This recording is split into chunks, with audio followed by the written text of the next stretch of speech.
Shalom Bapak Ibu Saudara-saudara, kita bersyukur pada pagi hari ini kita dapat berkumpul bersama-sama untuk beribadah.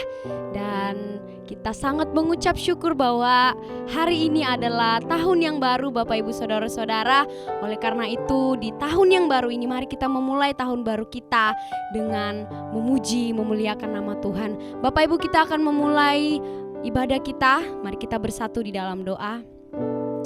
Allah Bapa kami yang baik, kami sangat mengucap syukur Tuhan buat penyertaan Tuhan, buat anugerah Tuhan dalam kehidupan kami, bahwa sampai pada hari ini Tuhan kami kembali dapat menginjak tahun yang baru. Semua itu karena anugerah-Mu Tuhan, semua itu karena kebaikan Tuhan dalam kehidupan kami. Dan saat ini Tuhan, kami mau datang di hadirat-Mu, kami mau memuji dan memuliakan nama-Mu ya Tuhan. Kami akan memulai ibadah kami Tuhan, Kau berkati ibadah kami dari awal, pertengahan sampai akhirnya. Terima kasih Tuhan, kami berdoa, haleluya Yesus. Mari Bapak Ibu Saudara-saudara, kita persiapkan hati kita. Kita masuk ke dalam hadirat Tuhan. Kita mau menyembah Dia. Dia Allah yang begitu besar. Kita berikan kemuliaan kita hanya kepada Tuhan. Haleluya Yesus. Haleluya Yesus. Kau Allah yang layak disembah Tuhan. Kami berikan seluruh kemuliaan hanya bagi-Mu Tuhan. Haleluya Yesus.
yang sungguh besar dan sungguh ajaib Tuhan. Saat ini Tuhan kami mau lebih lagi memuji dan memuliakan nama-Mu Tuhan. Biarlah kiranya Tuhan Engkau bertata di atas setiap puji-pujian kami. Terima kasih Tuhan, kami siap mau memuji dan memuliakan nama-Mu.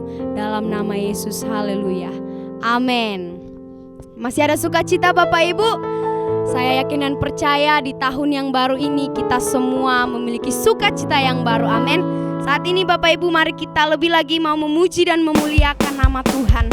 Mari kita datang di hadapan Tuhan membawa setiap puji-pujian kita. Kita angkat pujian kita yang mengatakan Gloria.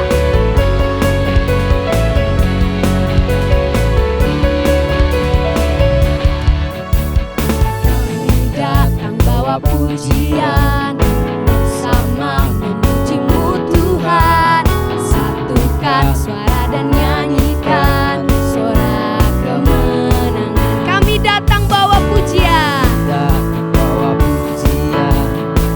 sama memuji-Mu Tuhan. Satukan suara dan nyanyikan suara kemenangan.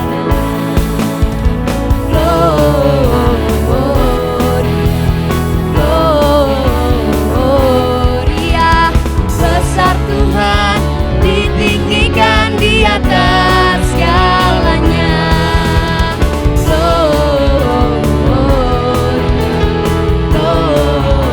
Gloria, besar Tuhan, ditinggikan, puji Dia. Gloria.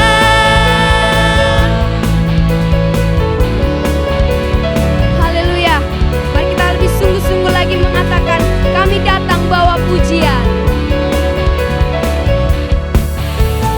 Kami datang bawa pujian, bersama memuji-Mu Tuhan. Satukan suara dan nyanyikan suara kemenangan. Gloria.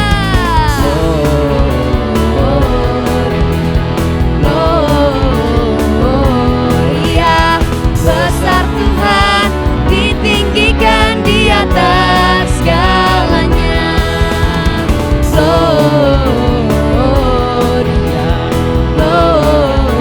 Gloria, besar Tuhan, ditinggikan, puji Dia. Gloria.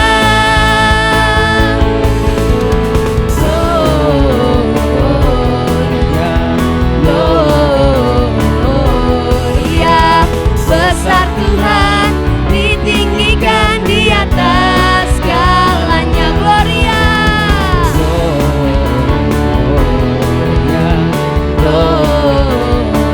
Gloria, besar Tuhan, ditinggikan, puji Dia. Gloria.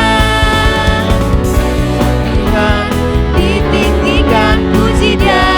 Gloria, besar Tuhan, ditinggikan, puji Dia. Gloria. Haleluya.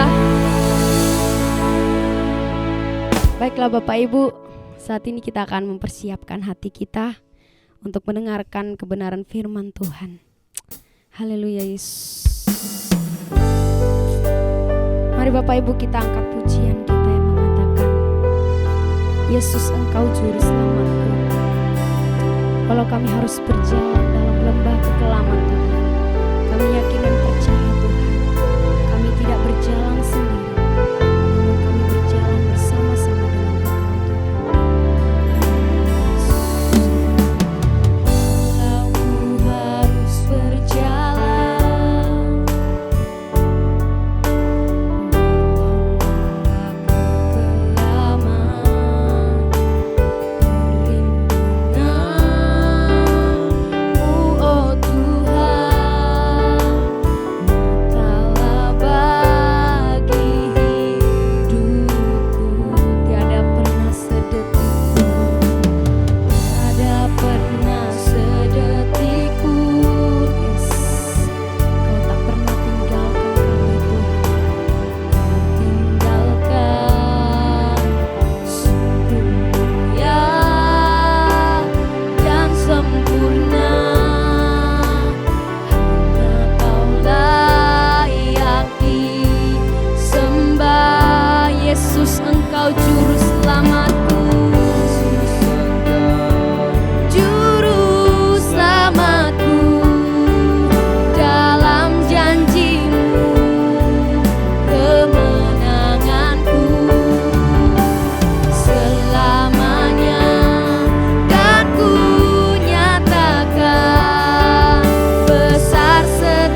terima kasih ya Tuhan, untuk hari ini Engkau kembali memberikan kami kesehatan, kekuatan sehingga kami dapat melaksanakan ibadah kami. Pada saat ini Tuhan, kami rindu mendengarkan sebagian dari firman-Mu ya Tuhan. Kiranya firman-Mu dapat tinggal di hati kami ya Tuhan, dapat kami aplikasikan dalam kehidupan kami sehari-hari. Kami juga berdoa bagi hamba-Mu yang akan menyampaikan firman Tuhan ya Tuhan. Kiranya Engkau Allah yang melawat ya Tuhan, bibirnya ya Tuhan, lidahnya ya Tuhan, sehingga apa yang ia perkatakan ya Tuhan semuanya yaitu daripada Engkau ya Tuhan. Hanya dalam nama Tuhan Yesus kami siap mendengarkan firman-Mu. Haleluya. Amin. Shalom Bapak Ibu, saudara-saudara yang dikasihi oleh Tuhan. Hari ini adalah hari yang sangat istimewa. Yang pertama adalah hari Minggu, di mana kita selalu memperingati hari ini sebagai hari untuk merayakan kebaikan Tuhan dalam ibadah-ibadah bersama. Dan yang lebih istimewanya lagi bahwa hari ini adalah tanggal 1 Januari tahun 2023. Oleh anugerah Tuhan kita kembali dapat menikmati tahun yang baru, dan saya percaya bahwa berkat Tuhan ada di dalam tahun ini. Pengalaman-pengalaman bersama Tuhan kita juga akan sekali lagi mengalami, dan saya percaya bahwa hari ini pun firman Tuhan yang akan kita dengarkan bersama-sama bisa menjadi bekal buat kita untuk memasuki hari-hari yang ada di depan kita. Nah, perkenankan saya membawakan sebuah khotbah yang masih terkait dengan tema Natal yang ditetapkan oleh PGI untuk tahun 2022, yang bicara tentang orang Majus yang diambil dari Matius pasal 2 ayat 12. Maka pulanglah mereka ke negerinya melalui jalan lain. Tema ini menarik Bapak Ibu, dan tema ini dilatari oleh pengalaman praktis dari gereja, di mana gereja melalui masa pandemik. Gereja mengalami masa-masa yang sulit. Gereja harus menempuh jalan lain, bagaimana untuk melayani, bagaimana untuk melaksanakan ibadah, untuk terhubung dengan satu dengan yang lain sebagai sebuah komunitas. Dan para hamba Tuhan pada masa-masa seperti itu kurang lebih 3 tahun harus memikirkan ulang kembali cara melayani, mengubah cara melayani yang telah mengkristal bertahun-tahun, dan kadang-kadang berpikir bahwa cara ibadah seperti itu sudah ditetapkan di dalam Alkitab, tidak mungkin bisa diubah. Namun pandemik telah mengubah dan membawa hamba-hamba Tuhan, gereja, untuk memikirkan ulang kembali bagaimana mereka menghidupi hidup mereka saat ini di dalam konteks mereka, di dalam persoalan-persoalan terkini yang mereka hadapi. Dan waktu kita bicara tentang pandemik, bicara tentang bagaimana kita terisolasi, bagaimana kita tertahan, bagaimana kita dihentikan, bagaimana kita menjadi kreatif menggunakan banyak hal yang tidak pernah dipikirkan di dalam situasi yang aman atau situasi yang baik-baik saja. Namun pandemik bisa menjadikan kita menjadi orang yang kreatif dan tidak menyerah dengan situasi. Nah, menempuh cara lain dan berpikir dan melihat makna pelayanan, makna ibadah, ini juga menurut saya adalah salah satu hadiah yang terbaik yang diberikan oleh masa-masa sulit pandemik. Gereja menjadi lebih fleksibel, gereja-gereja menjadi lebih terbuka dan sebagainya. Tentu kita membicarakan hal lain bahwa di situ juga ada tantangan, ada persoalan, ada gereja-gereja yang mengalami penurunan, bahkan ketika ibadah onsite kembali pulih, kehadiran tidak lagi seperti sebelum pandemik. Namun apapun itu, dari masa pandemik ada hal-hal yang kita pelajari dengan sangat baik, menolong kita menjadi orang percaya, menjadi gereja, menjadi pelayan Tuhan yang bisa kreatif, bisa menyesuaikan dengan keadaan, dengan situasi, namun tidak kehilangan identitas. Izinkan saya menyampaikan sebuah renungan yang saya kembangkan dari judul atau topik atau tema, maka pulanglah mereka ke negerinya melalui jalan yang lain atau jalan lain, dari Matius 2 ayat 12, dan membawa kepada sebuah subtema, sebuah perjalanan yang dipimpin oleh Allah. Namun sebelum itu, sebelum kita masuk di dalam renungan-renungan ini, mari kita membaca teks ini dari Matius pasal 2 ayat 1 sampai ayat 12 secara lengkap. Firman Tuhan berbunyi demikian. Sesudah Yesus dilahirkan di Betlehem di tanah Yudea pada zaman Raja Herodes, datanglah orang-orang Majus dari timur ke Yerusalem dan bertanya-tanya, di manakah dia raja orang Yahudi yang baru dilahirkan itu? Kami telah melihat bintangnya di timur dan kami datang untuk menyembah dia. Ketika Raja Herodes mendengar hal itu, terkejutlah ia beserta seluruh Yerusalem. Maka dikumpulkannya semua imam kepala dan ahli Taurat bangsa Yahudi, lalu dimintanya keterangan dari mereka di mana Mesias akan dilahirkan. Mereka berkata kepadanya, di Betlehem, di tanah Yudea, karena demikianlah ada tertulis dalam kitab Nabi. Dan engkau Betlehem, tanah Yehuda, engkau sekali-kali bukanlah yang terkecil di antara mereka yang memerintah Yehuda, karena daripada mula akan bangkit seorang pemimpin yang akan menggembalakan umatku Israel. Lalu dengan diam-diam Herodes memanggil orang Majus itu dan dengan teliti bertanya kepada mereka, bila mana bintang itu nampak. Kemudian ia menyuruh mereka ke Betlehem, katanya, pergi dan selidikilah dengan seksama hal-hal mengenai anak itu. Dan segera sesudah kamu menemukan dia, kabarkanlah kepadaku supaya aku pun datang menyembah dia. Setelah mendengar kata-kata raja itu, berangkatlah mereka. Dan lihatlah, bintang yang mereka lihat di timur itu mendahului mereka hingga tiba dan berhenti di atas tempat di mana anak itu berada. Ketika mereka melihat bintang itu, sangat bersukacitalah mereka. Maka masuklah mereka ke dalam rumah itu dan melihat anak itu bersama Maria ibunya. Lalu sujud menyembah dia. Mereka pun membuka tempat harta bendanya dan mempersembahkan persembahan kepadanya, yaitu emas, kemenyan, dan mur. Dan karena diperingatkan dalam mimpi supaya jangan kembali kepada Herodes, maka pulanglah mereka ke negerinya melalui jalan lain. Cerita ini Bapak Ibu biasanya fokus kepada jumlah orang Majus, dan umumnya kita percaya bahwa jumlah orang Majus itu 3 orang.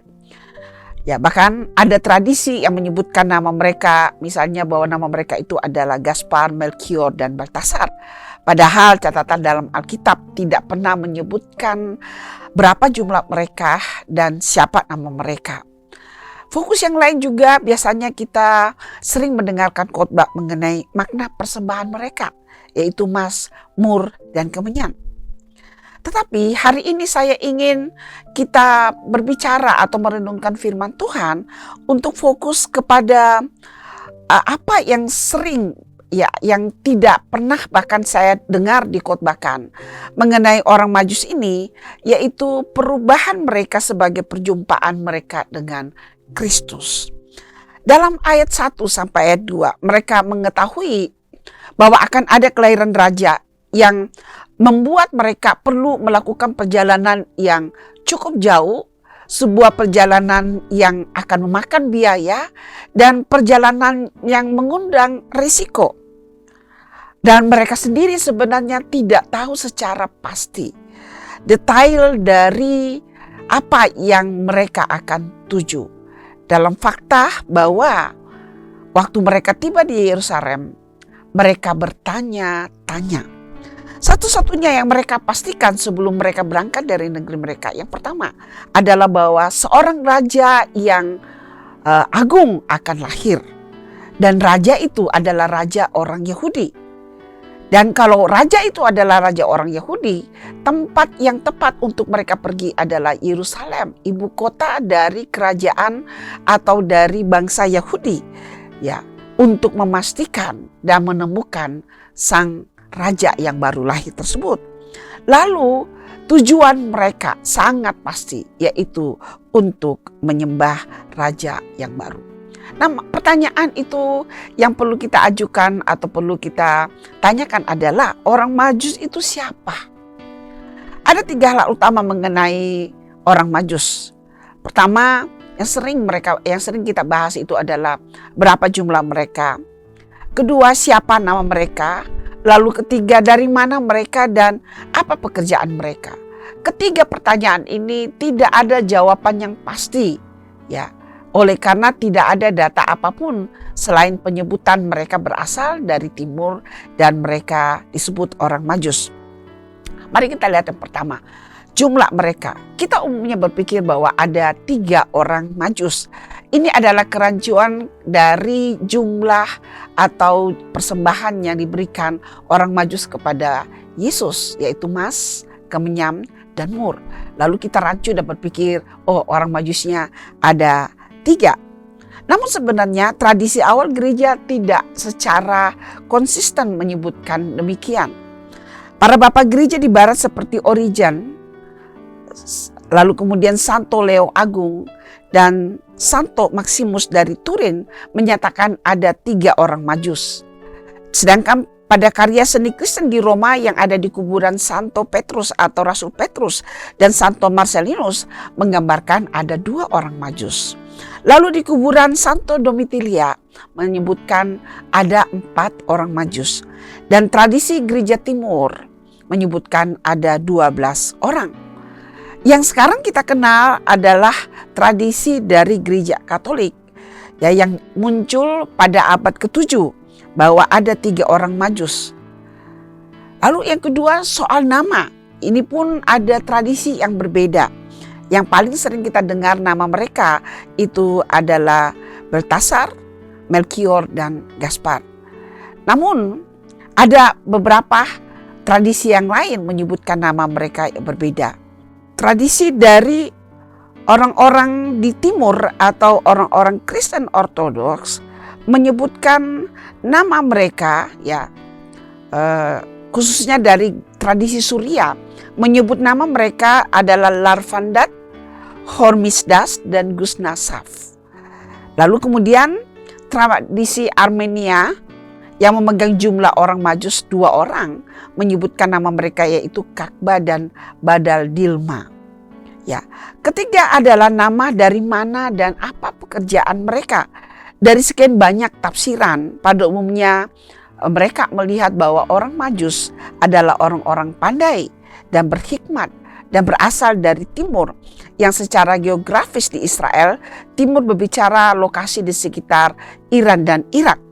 Dan Iran mungkin adalah lokasi yang paling tepat oleh karena orang-orang Persia terkenal atau ahli dalam ilmu perbintangan, baik secara astrologi maupun astronomi. Mereka adalah kelompok yang teredukasi. Dan kalau pertanyaan bagaimana mereka bisa tahu tentang raja orang Yahudi, besar sekali kemungkinan kalau kita runut ke perjanjian lama bahwa kelompok orang-orang Majus ini adalah orang-orang bijak yang ada di Media Persia ketika Daniel ada di sana sebagai orang-orang bangsawan Yehuda yang dibawa kepada pembuangan. Dan di sanalah mereka kontak, dan karena posisi Daniel yang diangkat menjadi orang yang sangat terkenal di Media Persia, lalu mungkin ada percakapan nubuat dari Daniel bahwa akan ada raja orang Yahudi yang akan membawa kepada pemulihan, ya, seperti apa yang telah terjadi di masa Raja Daud. Lalu kemudian kemungkinan besar juga bahwa Daniel menghubungkan nubuat ini kepada apa yang disampaikan oleh Bileam dalam Bilangan pasal 24 ayat 17, yaitu aku melihat dia tetapi bukan sekarang. Aku memandang dia tetapi bukan dari dekat. Bintang terbit dari Yakub, tongkat kerajaan timbul dari Israel. Dan ini adalah nubuat yang mengarah kepada Mesias yang akan datang. Dan ini yang mungkin bisa menjawab pertanyaan kita. Bagaimana orang Majus begitu cepat menanggapi ketika mereka melihat ada bintang yang berbeda. Ya, kemungkinan besar karena sudah ada informasi seperti itu. Nah, Bapak Ibu, sebelum mereka melihat bintang itu, semua berjalan biasa-biasa saja dalam rutinitas sampai pada suatu hari mereka melihat sebuah tanda di langit, bintang yang tidak biasa. Di langit ada jutaan bintang, namun ada satu penampakan bintang yang menggerakkan hati mereka, yang membuat mata mereka terbuka dan melihat ini bintang yang berbeda, dan membuat mereka mengambil tekad untuk memulai sebuah perjalanan. Dan saya sebutkan ini adalah perjalanan yang dipimpin oleh Allah dan bukan diri mereka. Sebuah perjalanan iman, sebuah perjalanan penyembahan, dan sebuah perjalanan yang sekali lagi dan akan terus dipimpin oleh Allah. Ini yang akan menjadi pokok renungan kita di dalam tahun baru ini. Ya, yang pertama adalah sebuah perjalanan iman. Apa yang mendorong orang-orang Majus memulai perjalanan ini? Jawabannya adalah tanda bintang, membuat mereka bersemangat mempersiapkan diri untuk melakukan perjalanan yang jauh, perjalanan terjauh yang mungkin mereka tempuh selama hidup mereka. Mereka tidak hanya mempersiapkan perjalanan seperti bekal tenda untuk menginap di tengah jalan dan sebagainya, tetapi mereka juga mempersiapkan sebuah persembahan sebagai ekspresi pengakuan mereka kepada raja yang mereka sendiri tidak terlalu tahu banyak detailnya. Sebuah perjalanan yang menggairahkan. Namun perjalanan ini akan mengajarkan mereka satu hal, yaitu perjalanan dengan iman. Kenapa kita menyebut itu sebagai sebuah perjalanan iman? Oleh karena kalau kita perhatikan secara detail bahwa bintang itu hanya muncul di timur di tempat mereka tinggal. Dan besar sekali kemungkinan waktu mereka mulai perjalanan, mereka tidak lagi melihat bintang itu. Apa yang memimpin mereka? Sebuah kepercayaan bahwa nubuat itu sungguh benar. Apa yang mereka lihat di atas langit, walaupun hanya sekejap, itu benar-benar bisa dipercaya. Bintang hanya mereka lihat di tempat mereka memulai perjalanan. Lalu kemudian ayat yang kedua di dalam Matius pasal yang kedua dikatakan, kami telah melihat bintangnya di timur. Ayat ini meneguhkan dugaan kita bahwa bukan bintang yang memimpin mereka. Ada sesuatu yang memimpin mereka tidak menyerah. Catatan Matius memberi petunjuk bahwa bintang itu baru muncul saat mereka akan melanjutkan perjalanan di Yerusalem menuju ke tempat yang disebutkan oleh ahli-ahli Taurat, orang-orang Farisi, imam-imam, bahwa menurut nubuat Nabi Perjanjian Lama, ya salah satunya Nabi Yesaya, bahwa bintang kota di mana Mesias yang akan datang itu lahir, itu adalah di Bethlehem. Kemungkinan besar sekali bahwa Herodes sebenarnya tidak terlalu memperhatikan waktu dia meminta para ahli agama untuk datang untuk menjelaskan kepada orang Majus tersebut mengenai tempat. Oleh karena kalau dia memperhatikan, besar sekali kemungkinan bahwa Raja Herodes akan meminta mata-matanya untuk mengikuti para orang Majus tersebut.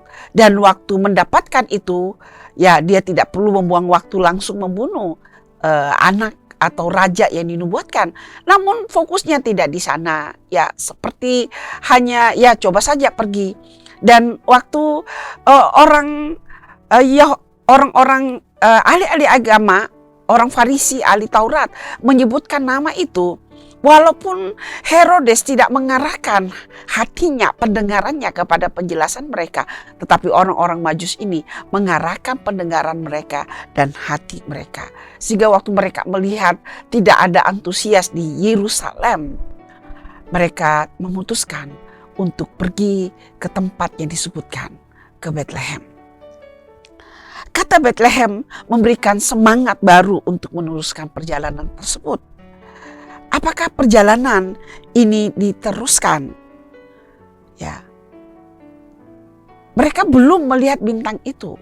Dan nanti kita akan melihat Bapak Ibu bahwa waktu yang mereka tempuh untuk melakukan perjalanan dari tempat mereka ke Yerusalem itu bukanlah waktu yang singkat, waktu yang lama. Dan kalau hanya berdasarkan bahwa mereka dituntun oleh bintang itu, maka mungkin hanya 2 kilometer, 4 kilometer atau 50 kilometer, mereka akan kembali ke negeri mereka karena mereka tidak melihat bintang itu. Bapak Ibu, dalam hidup kita, ya, seringkali kita mengalami seperti orang Majus ini. Kita pertama kali merasakan hadirat Tuhan, pimpinan Tuhan yang sangat nyata dalam perasaan kita. Namun pengalaman kita tidak diukur oleh perasaan kita. Pengalaman kita sebagai orang percaya itu harus ditentukan oleh iman, oleh kepercayaan. Ada banyak orang yang memulai dengan baik, namun berhenti di jalan atau berbalik karena mereka tidak merasakan lagi tuntunan Tuhan dalam hidup mereka. Ada yang mengatakan sejak menjadi orang Kristen, kok langit semakin gelap, semakin banyak persoalan, dan membuat mereka untuk memutuskan, oke, mungkin lebih baik kembali ke jalan semula. Bapak Ibu, orang Majus dalam gairah mereka waktu memulai perjalanan ini akan diuji oleh jarak dan waktu. Bukan hanya persoalan tanda yang pasti, bintang yang hanya sekejap, tetapi persoalan itu adalah waktu. Kita tidak ada detail yang memberitahu kita berapa mil, berapa kilometer, berapa ratus kilometer yang bisa ditempuh oleh orang Majus. Namun dari waktunya Bapak Ibu, dari penjelasan Matius pasal 2 ayat 16, kita sedikit dapat gambaran bahwa perjalanan itu adalah perjalanan yang sangat jauh dan mungkin ditempuh bulanan atau paling banyak itu 2 tahun. Karena dalam Matius pasal 2 ayat 16, mereka melihat bintang, ya, lalu memberitahukan, dan orang Majus ini memberitahukan kepada Herodes 2 tahun yang lalu. Ya, kami melihatnya dan kami menempuh perjalanan ke sini untuk mencari raja yang baru lahir. Itu sebabnya pada waktu mereka tidak kembali ke Herodes, Herodes memakai penjelasan itu untuk menyapu bersih apa yang menjadi ancaman, siapa yang menjadi ancaman. Dia tidak tahu berapa umurnya, tetapi perkiraan bahwa 2 tahun lalu bintang itu muncul di timur. Maka dia memerintahkan untuk membunuh bayi 2 tahun ke bawah. Perjalanan ini adalah perjalanan penuh tantangan. Ada dingin, panas, ada mereka harus mendaki, kadang-kadang mereka harus turun lembah, ya. Sebuah lukisan yang dibuat oleh Jean-Jacques Joseph Tissot yang berjudul Journey of the Magi, ya, ditulis atau yang dibuat pada tahun 1894, memperlihatkan sedikit dari tantangan medan, ya, dari tantangan geografis yang harus ditempuh orang Majus. Ya, kita tahu bahwa daerah Timur Tengah adalah daerah yang topografinya, situasi alamnya itu kadang-kadang ekstrim dari satu tempat ke tempat yang lain dan dari musim yang satu ke musim yang lain. Nah, setelah 2 tahun baru ada petunjuk. Ya. Bahkan ketika mereka tidak menerima apa yang mereka harapkan dari orang-orang di Yerusalem, pertanyaannya, apa yang membuat mereka tetap berjalan maju? Bisa saja, ya, mereka belum melihat bintang. Waktu orang Israel, Raja Herodes, ya, acu tak acu mendapatkan atau memberikan respon kepada mereka, mereka bisa memutuskan untuk, oke, mari kita pulang. Mungkin kita salah melihat bintang itu. Tetapi hanya dengan kata Bethlehem, mereka memutuskan untuk melanjutkan perjalanan. Dan seketika itu juga, ya, waktu mereka meninggalkan Herodes, mereka melihat bintang itu menuntun mereka sampai ke tempat di mana rumah bayi Yesus atau kanak-kanak Yesus itu ada.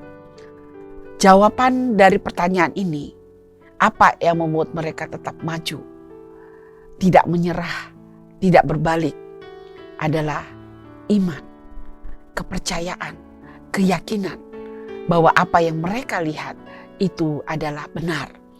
Ibrani pasal 11 ayat 1 mengatakan, iman adalah dasar dari segala sesuatu yang kita harapkan dan bukti dari segala sesuatu yang tidak kita lihat. Bapak Ibu, perjalanan kekristenan kita bukanlah perjalanan yang melihat. Perjalanan kita sebagai orang percaya adalah perjalanan sebuah keyakinan, perjalanan iman bahwa Allah yang menuntun kita, Allah Immanuel, Allah yang selalu bersama-sama dengan kita. Adakah Bapak Ibu yang saat ini sedang berpikir-pikir untuk berhenti melanjutkan perjalanan bersama dengan Allah? Mari, hari ini firman Tuhan datang kepada kita. Teruslah berjalan bersama dengan Tuhan. Berjalanlah dalam pimpinan Allah. Hal yang kedua yang saya ingin kita renungkan bahwa perjalanan ini bukan sekedar perjalanan iman, namun perjalanan ini adalah sebuah perjalanan penyembahan. Mereka baru betul-betul mengekspresikan penyembahan waktu bertemu dengan Yesus di rumah itu. Tetapi saya mengatakan bahwa perjalanan mereka adalah sebuah perjalanan penyembahan oleh karena mereka percaya. Kepercayaan itu adalah penyembahan. Waktu kita mengatakan kita menyembah Tuhan, maka kita harus mempercayai apa yang Dia katakan. Perjalanan mereka, orang-orang Majus, didorong oleh kerinduan untuk menyembah. Dan iman memimpin mereka pada bayi Natal yang bahkan Herodes dan para pemimpin agama di Yerusalem tidak mengetahuinya. Penyembahan mereka itu dari hati. Ya. Apa yang membuktikan? Waktu mereka memulai perjalanan, Bapak Ibu, besar kemungkinan mereka membayangkan bahwa raja yang baru lahir itu ada di istana. Itu sebabnya mereka pergi ke Yerusalem. Namun ketika di sana dikatakan tidak ada bayi yang baru lahir di sini. Ya. Lalu kemudian mereka mendengarkan nubuat dari nabi-nabi perjanjian lama menyebutkan Bethlehem. Mereka pergi dan mereka lihat bintang itu menuntun mereka ke satu tempat posisi yang pas sekali. Sebuah rumah. Rumah itu sederhana sekali. Ya. Ingat bahwa Yusuf adalah tukang kayu. Lalu Bethlehem bukan kampung halaman mereka. Mereka berasal dari utara. Ya, mereka harus ke Bethlehem hanya karena sensus. Dan kemungkinan mereka tinggal di rumah yang sangat sederhana. Dan Yesus bukan lagi bayi yang terbaring di palungan. Dia sudah kanak-kanak yang mungkin sedang lucu-lucunya. Ya, sudah bisa merespon, bisa memberikan senyum. Dan waktu orang Majus melihat rumah itu, dikatakan hati mereka dipenuhi oleh sukacita. Sukacita adalah salah satu aspek dari ibadah yang sejati. Sukacita orang Majus agak aneh, karena sang raja bukan di tempat yang seharusnya, di tempat yang sederhana. Ini berbicara mengenai penyembahan, bukan soal tempat atau situasi, tetapi dari pengenalan akan Tuhan. Orang Yahudi membayangkan bahwa raja yang akan datang, Mesias akan datang, itu lahir di istana. Orang Majus pun mungkin seperti itu. Namun ketika pimpinan Allah membawa mereka ke rumah sederhana itu, hati mereka tidak berubah. Hati mereka dipenuhi sukacita bahwa pada akhirnya mereka bertemu dengan raja yang sudah dinubuatkan.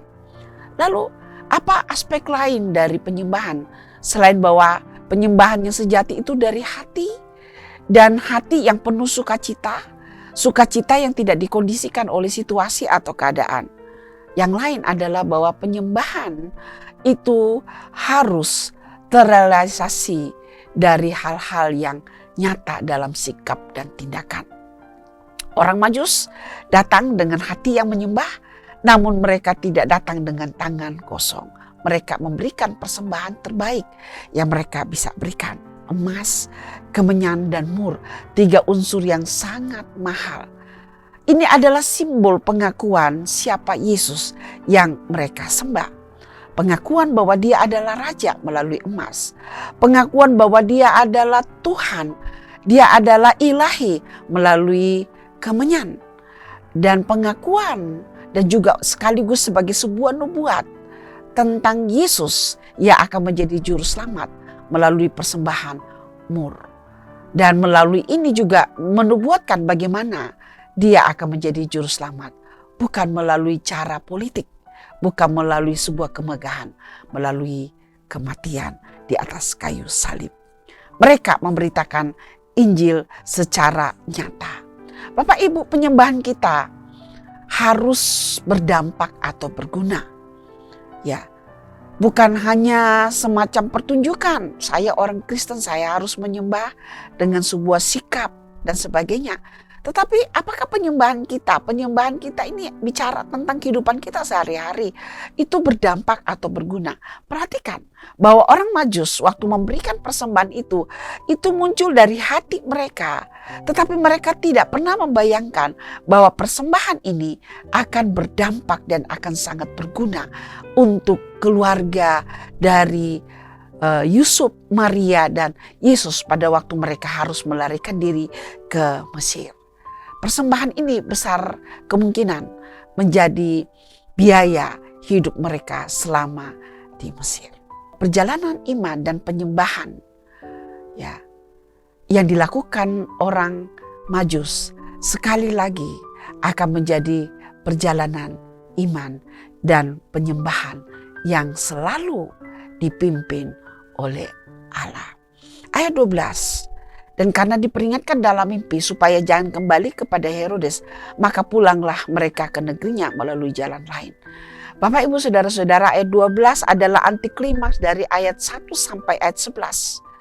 Sebagaimana mereka telah dipimpin oleh Allah dalam perjalanan dari timur, dalam iman dan sikap hati mereka yang terus menyembah, maka mereka juga siap untuk dipimpin Allah sekali lagi dalam perjalanan selanjutnya.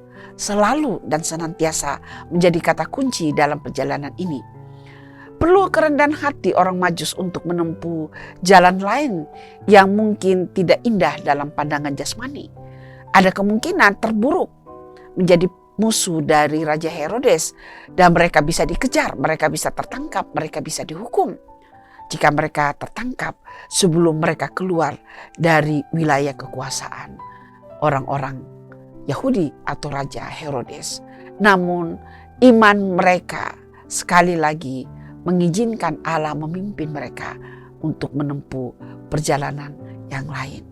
Bapak Ibu, di depan kita tidak tahu apa yang terjadi, tetapi pengalaman pandemik 3 tahun akan memberikan kita sebuah iman, sebuah sikap hati yang benar, bahwa saya hanya perlu mengikuti pimpinan Allah. Situasi yang ada bisa menjadi petunjuk untuk saya bergerak dalam caranya Allah, dalam waktunya Allah, bukan oleh keinginan saya.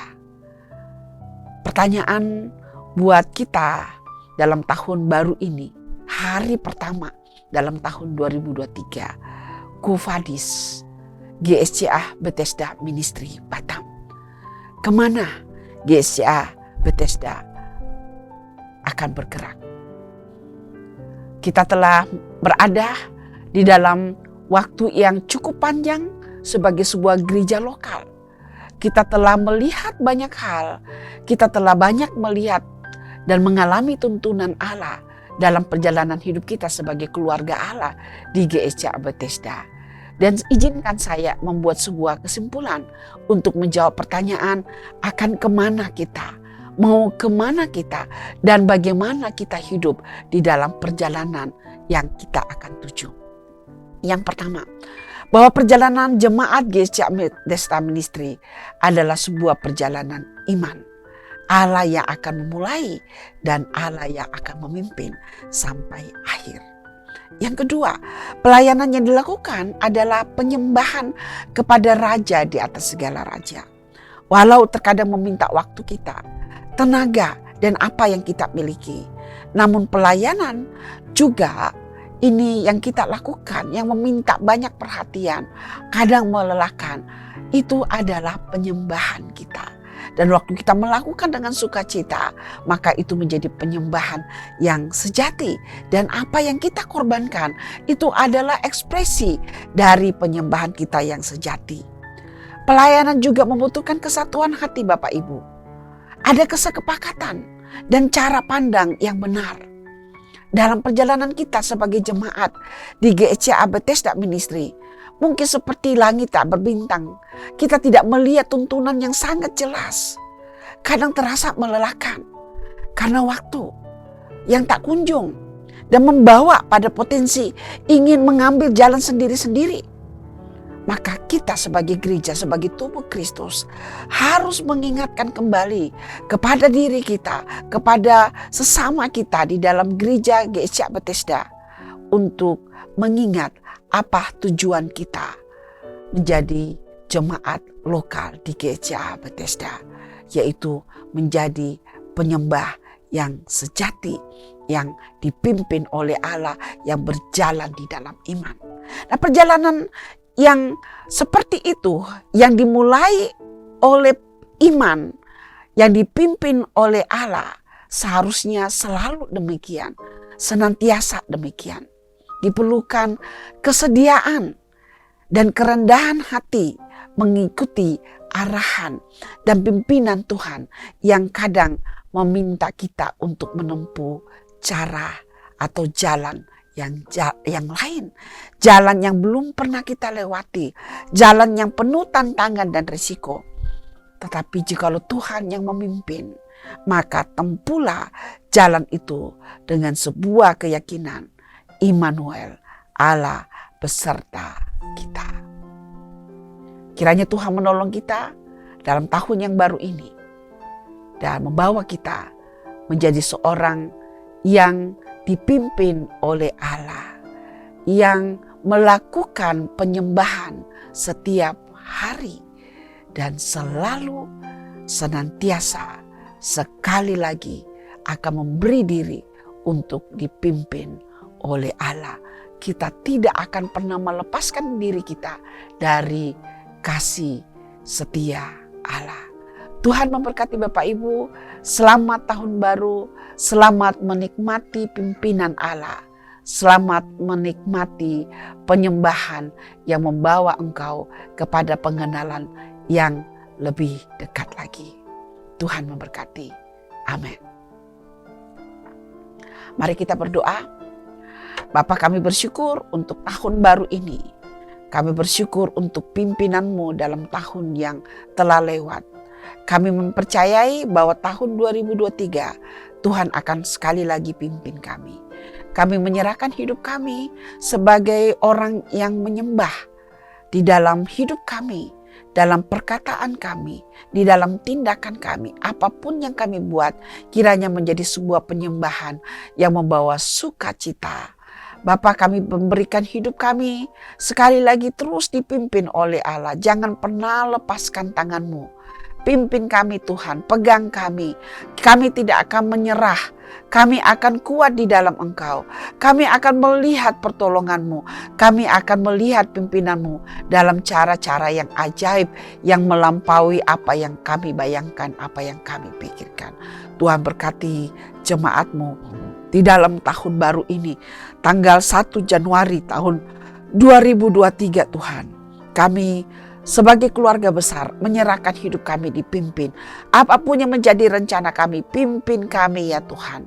Dan kami akan melihat betapa ajaib pimpinan-Mu. Damai sejahtera akan menyertai kami. Tuhan, terima kasih. Kami akan menutup ibadah kami dan akan menerima berkat dari Engkau. Mari Bapak Ibu, terimalah berkat dari Allah Bapa, kasih sayang daripada Tuhan Yesus Kristus, dan pimpinan dari Roh-Nya yang kudus mulai hari ini sampai Tuhan Yesus datang pada kali yang kedua. Amin. Baik Bapak Ibu, saat ini kita sudah sampai di akhir ibadah kita. Mari kita menutup ibadah kita angkat pujian kita, doa Yabes.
Selamat hari Minggu Bapak Ibu dan selamat tahun baru. Tuhan Yesus memberkati. Shalom.